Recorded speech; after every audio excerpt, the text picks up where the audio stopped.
42. Set. Hut. Hut. Hut.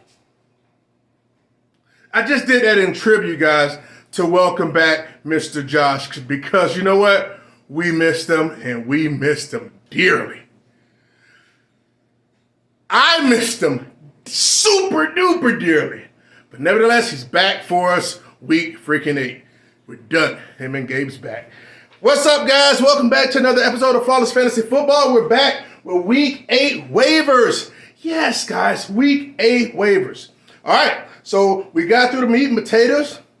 I chastised you guys properly. You've received your discipline.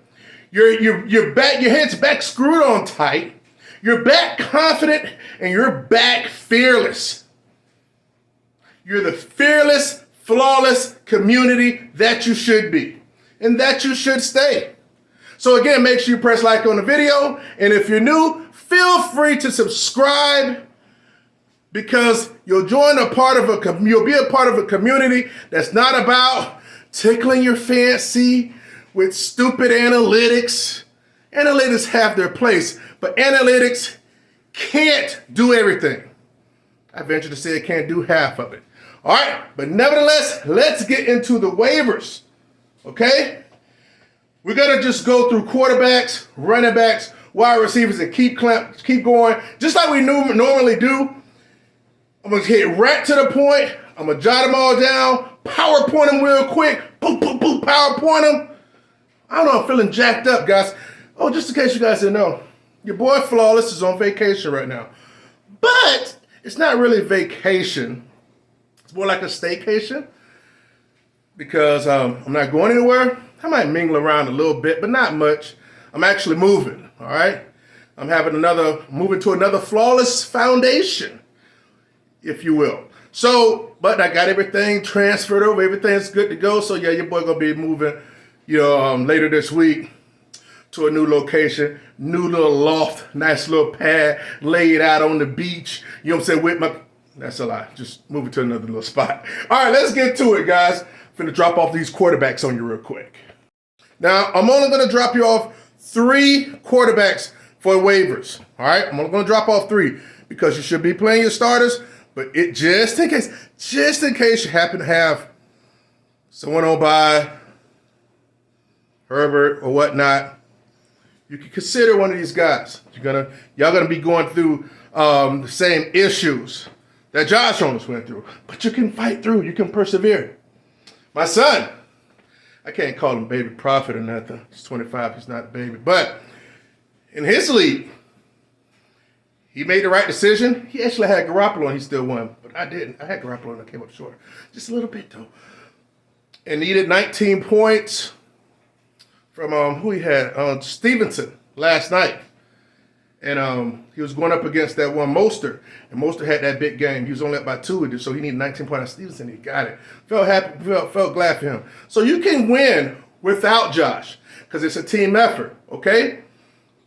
And I know some teams that did win without Josh. Some teams lost by a little bit just because they didn't have it. Nevertheless, it's a team game. Let's jump into quarterbacks.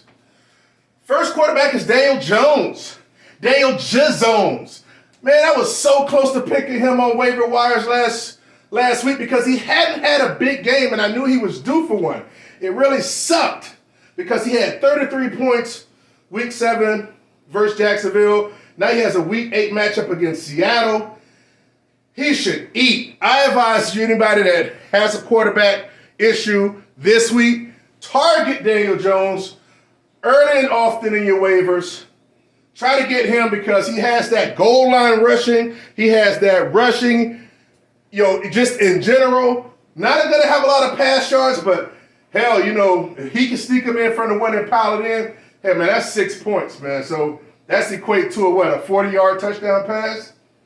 Daniel Jones, QB number 1 on waivers. Number 2, Kirk Cousins. Coming fresh off the bye, he plays against the Cardinals. The Cardinals are trash, right? Cardinals defense are trash. Kirk Cousins, he has the weapons. He has the elite wide receiver. He has Thielen. He has other guys over there that can make a difference in throwing it to the back, throwing it to Cook. So he can eat this week. So if you don't have If you're not able to get Daniel Jones, feel free to be able to pick Kirk Cousins up. He should be out there as well. Coming off the bye, a lot of teams usually get their S together off of a bye week. I see Minnesota being one of those teams. And number 3, Trevor Lawrence.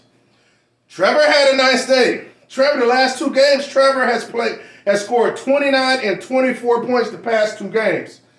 Now with ETN being the lone guy back there, can take those short little passes and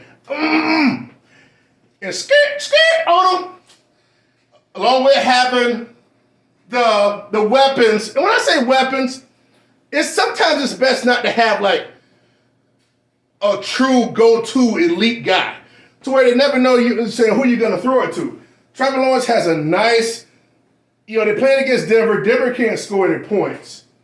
We don't know what Russell's going to do, but Denver's defense is tough, but I think Trevor Lawrence does have the floor to get things done. That's why he's the number 3 quarterback on the list. Now, you should be able to get one of these 3 if you need a quarterback.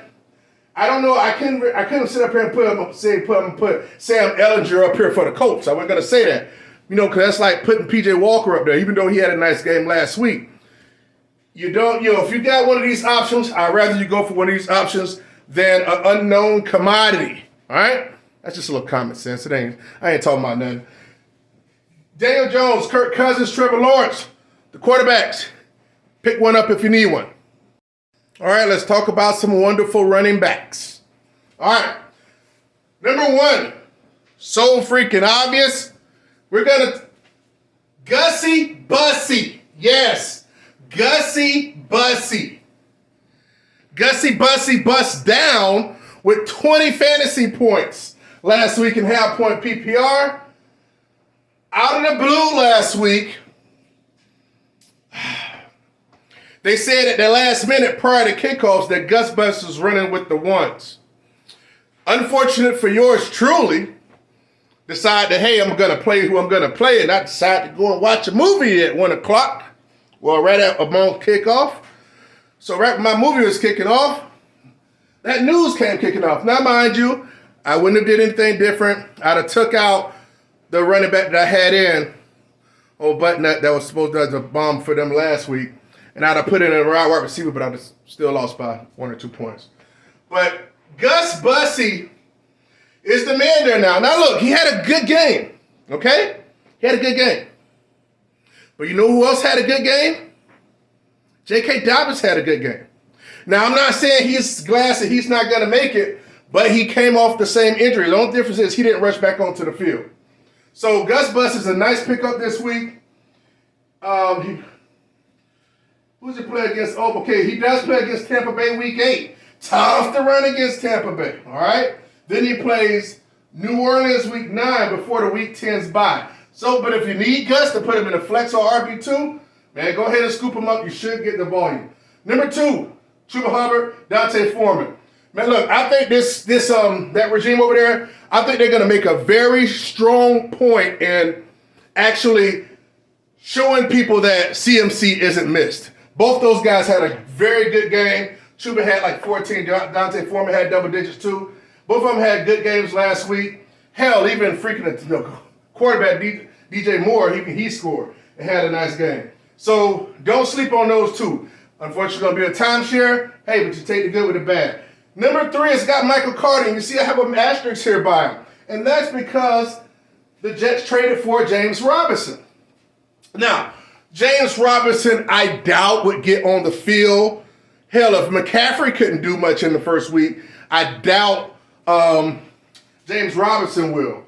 But if you need Michael Carter for this week, you might be able to scoop him up, possibly put him in a flex. He like to get some receiving work. He'll probably get you 5 points just off receiving, 5 or 6 points off receiving regardless. But he's not really efficient running the ball. He's not a rusher. That's why they went out and got James Carter. They already know that. Number 4, Latavius Murray. Latavius Murray had 8 carries for 24 yards, only 3 yards a carry. You want to know why?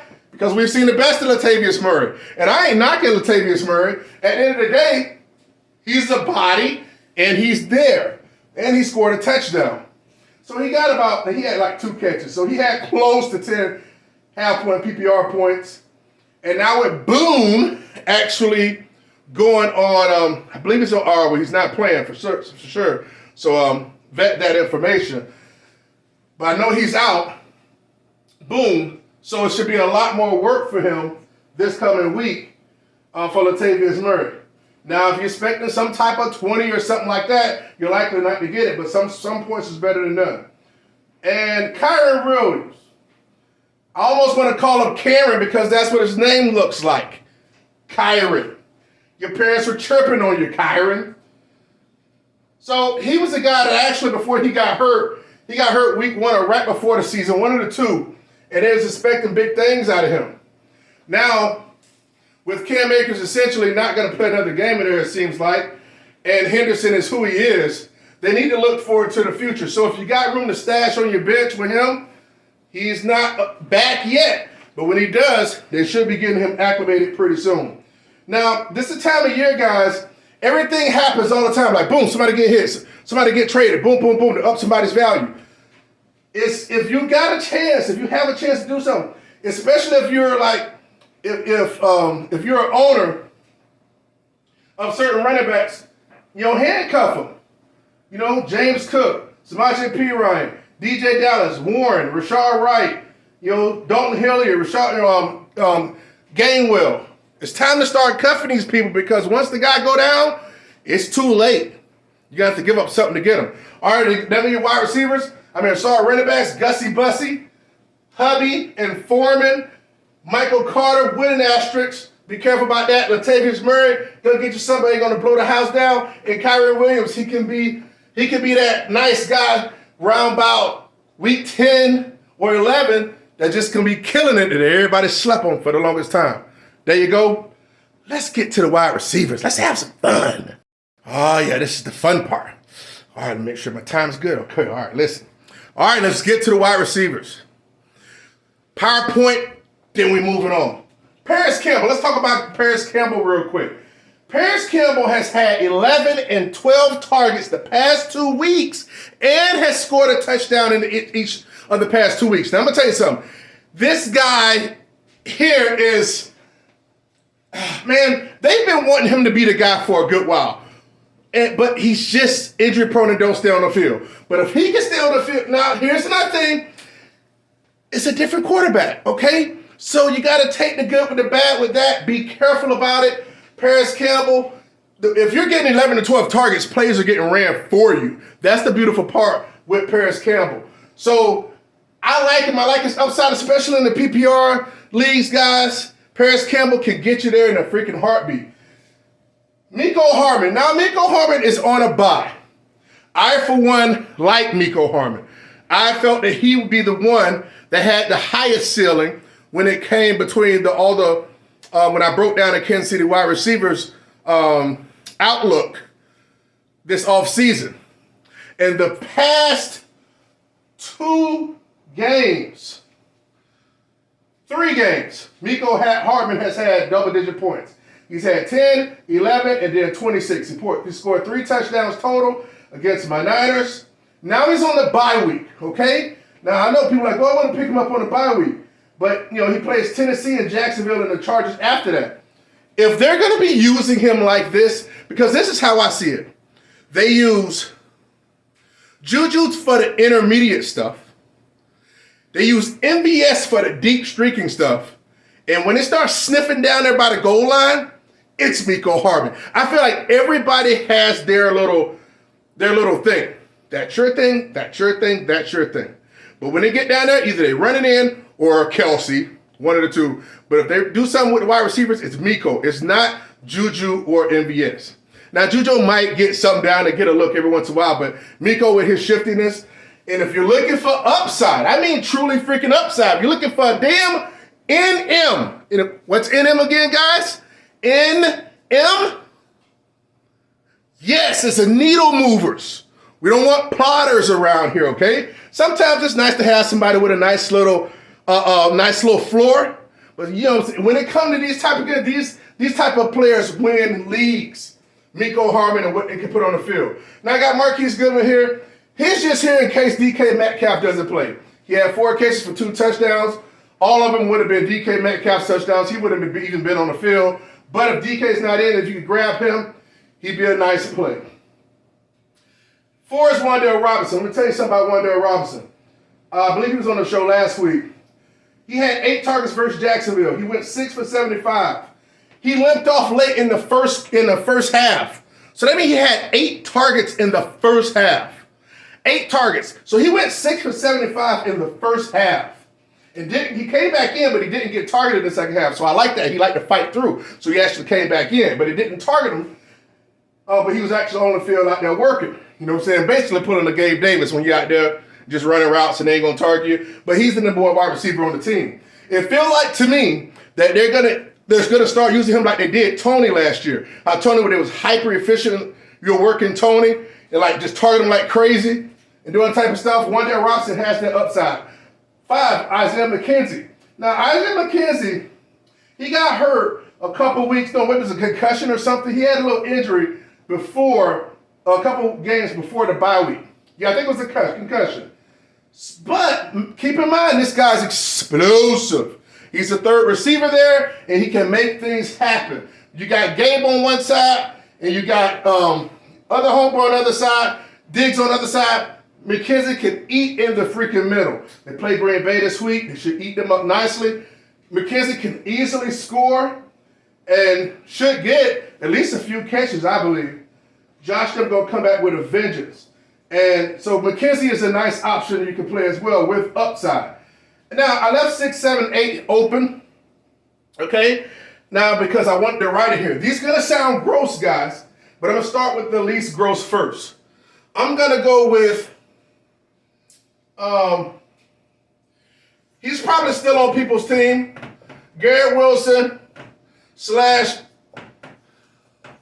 Elijah Moore. Now, you got, they have a tough game that they play this week. But let me tell you something. They play against New England. But Corey Davis is day-to-day. He'll probably miss this week.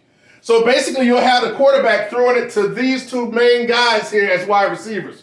Garrett Wilson is the young phenom rookie. Elijah Moore is more of the slot guy. But you understand when people squeaky wheel gets the oil, right? We've all heard that. So they might just grease him up. They might grease Elijah real quick.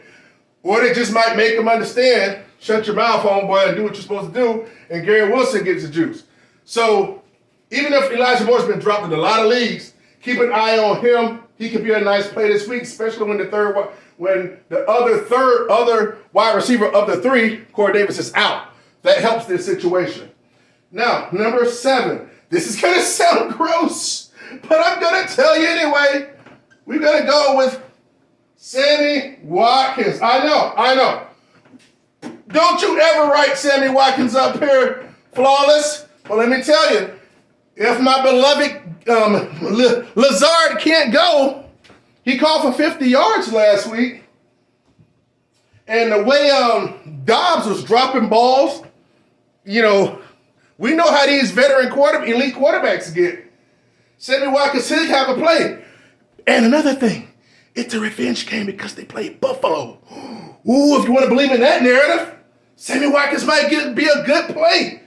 All right. Don't say I ain't said. Don't say I ain't said. But if it don't happen, I ain't said. All right. Okay, let's keep going. Number 8. I looked, and this guy in my second league, he's a free agent. I was surprised. Allen Robinson. Now look, I'm anti-Allen Robinson. Year long than I was. But the last game, this guy had 5 for 63 and a touchdown. And I just think now that people are like, and Cooper Kupp had a little issue. They say his little bat, nicked up or whatever. Hey, he could get some work, and they play my Niners this week. If you ask me, Niners secondary is nicked up. I don't think our defense is clicking like that. I do anticipate us beating them. Allen Robinson could get some juice this week. Hey, as a wide receiver 3 or a flex, you can put him in there. Those are your wide receivers. Paris Campbell, Mecole Hardman, Goodwin, Wan'Dale Robinson, Isaiah McKenzie, the Jets wide receiver minus Corey Davis, Sammy Watkins, and Allen Robinson. Come on, guys. This guy's going to pop. Add them accordingly. All right, back to it. Hey, check it out, guys. Remember, Let me know what you think about these ads. Let me know who you like. Let me know who you possibly don't like, who you're sick of. Hit the comment section. I want to know what you guys think. If it's somebody that should be on the list that you think should be on the list, drop it down in the comments. You know, I like to go back and forth about it and see your viewpoints, all right? So make sure you like the video. Feel free to comment. Come on, the back and forth is there. Let's run through the tight ends and the defenses. Evan Ingram, man. Evan Ingram, Greg Dulcich, and Irv Gotti. Smith made it back. Irv made it back, y'all. So he made it back to the list. All these guys are nice options. Don't seem like they'll give you zeros, part of the game plan, and have touchdown upside. Now, the thing I noticed about Ingram, he'll get a red zone target every other game. This is not the game. And actually, I might pick some B up because I'm going to a Jaguar game, Raiders Jaguar game on the 6th of November. So I might just pick him up because one of my homeboys I'm going with, I play him that week too. But we'll see. Evan Ingram, Dulcich, Irv Gotti. Defenses are Tennessee at Houston, Colts versus Commanders, Carolina at Atlanta, or Jags versus Denver. If you have if defense out there that's on the waivers that got dropped last week, somewhere I saw that Rams were available. If you get to that, you can pick them up as well. So make sure you check those. Check out your defenses to see if any defense is available that are more favorable than these guys. All right. Now, as it pertains to kickers, Myers, he's been out there, but he shouldn't be out there on the waiver wire. Bass for Buffalo, he might be out there because he got cut, and maybe nobody don't want to pick up Tyler Bass. And Gano for the Giants because they're playing awesome, and he's been kicking field goals, and everything's legit. Hey guys, that is your Week 8 waivers. This is Flawless Fantasy Football. Like, comment, subscribe. Hit the comments. Flawless Fantasy Football, where you hear what you need to hear, not what you want to hear. Fantasy football is not a science, and it is also not a freaking sprint. It's a marathon, baby. Let's get it. Flawless Fantasy Football.